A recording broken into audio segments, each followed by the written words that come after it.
So let me just recap of what we have been doing in this derivation for Chandrasekhar Schonberg limit. Well, you see, as the main sequence phase advances, what happens is that a hydrogen depleted core grows gradually in mass, and slowly hydrogen burning proceeds in shell which surrounds the core and which separates it from the envelope. So basically we will have now the core, no H burning, no hydrogen burning here. So basically this is helium core, right? And then there is shell burning. So there is shell. In this shell, H burning is happening. And then there is the envelope outside. Okay, so this is the envelope. And again there is no hydrogen burning happening over here. Now you see, since the core is now devoid of energy sources, the heat flows through it falls rapidly to zero, and with it also the temperature gradient decreases. Thus, as the burning shell moves outward, this thing, so if this is at some period of time previously, you can say that it was like this.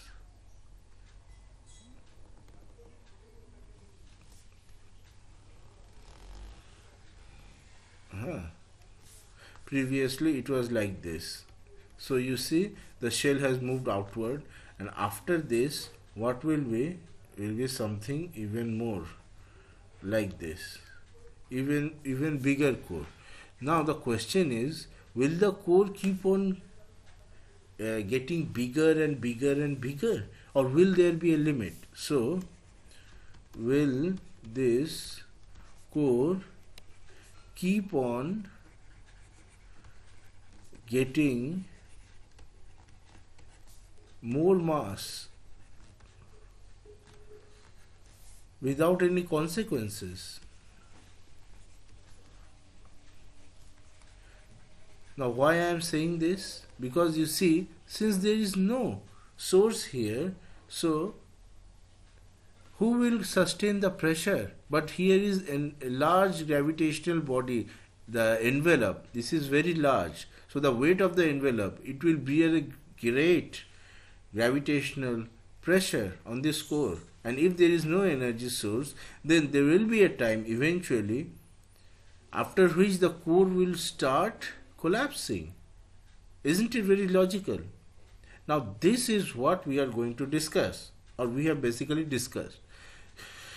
So you see, as the burning shell moves outward, so from this case here, the burning shell, it is over here, the burning shell, so it is slowly moving outward. The burning shell is moving outward. Look in the picture, the shell has already moved from this case. So if this is the burning shell and this is the core inside, then the shell has already moved a lot, right, outward. So this is what I am saying. As the burning shell moves outward, you see the core becomes isothermal. While its mass increases. Now this isothermal core of ideal gas, remember, it cannot have an arbitrary large mass. So the answer is, will there be any without any consequences? No. And the consequence will be, there will be a maximum mass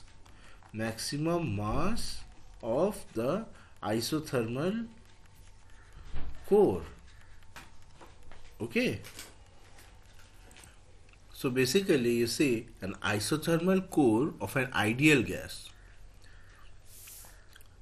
Right, ideal gas is important. It cannot have an arbitrarily large mass given a stellar mass m. So there exists an upper limit for the core mass, beyond which the pressure within the core is incapable of sustaining the weight of the overlying envelope, and what will happen? The core will just collapse. And this type of dynamical instability is known as, you see,